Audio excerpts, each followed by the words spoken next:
Alors, au niveau de Maurice, une des principales difficultés est le manque de structure. C'est-à-dire qu'on a différents dispositifs pour permettre la création audiovisuelle.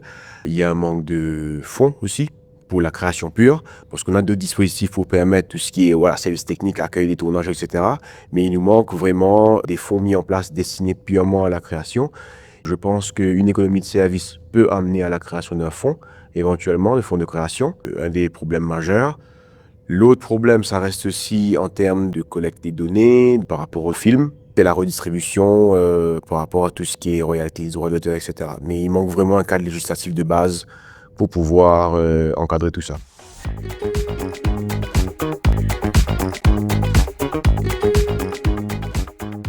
Il y a une loi qui a été passée en 2014, mais qui est vraiment très basique, qui ne couvre pas l'ensemble de la pratique artistique des différents domaines.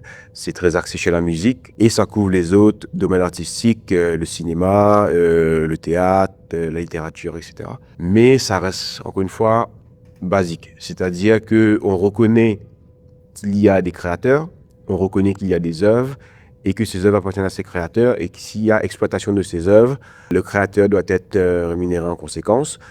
Mais c'est ce que ça dit.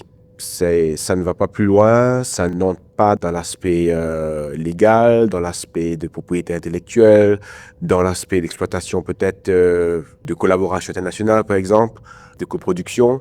Il y a énormément de choses qui manquent.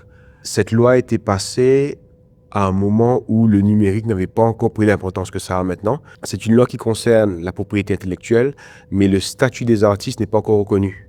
Donc, c'est un déséquilibre. Par rapport à ça, le Status of Artist Bill est quelque chose que la communauté créative et des artistes à Maurice réclame depuis beaucoup plus d'une dizaine d'années. Et c'est quelque chose qui n'a toujours pas été mis en place. Il y a eu des consultations, il y a eu des white papers, il y a eu tout ça, mais ça n'a jamais été mis en place. Il n'y a pas eu de vision politique claire.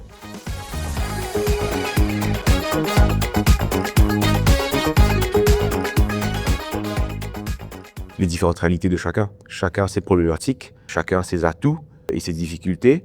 Mais c'est de voir aussi les différentes approches, les différentes écoles de pensée par rapport à tout ce qui est ICC. Et certains ont mis en place des structures, des institutions pour gérer tout ce qui concerne les droits d'auteur, etc., propriété industrielle, propriété littéraire, artistique éventuellement. C'est quelque chose qui m'a un peu marqué et certains pays, même l'Afrique de l'Est, ont mis en place des mécanismes. C'est quelque chose vraiment à prendre en considération parce qu'il y avait beaucoup de réflexions derrière, juridiques, artistiques, d'un point de vue économique, fiscal, qui serait vraiment à mettre en avant et à réfléchir comment on peut l'adapter peut-être dans les îles de l'océan Indien.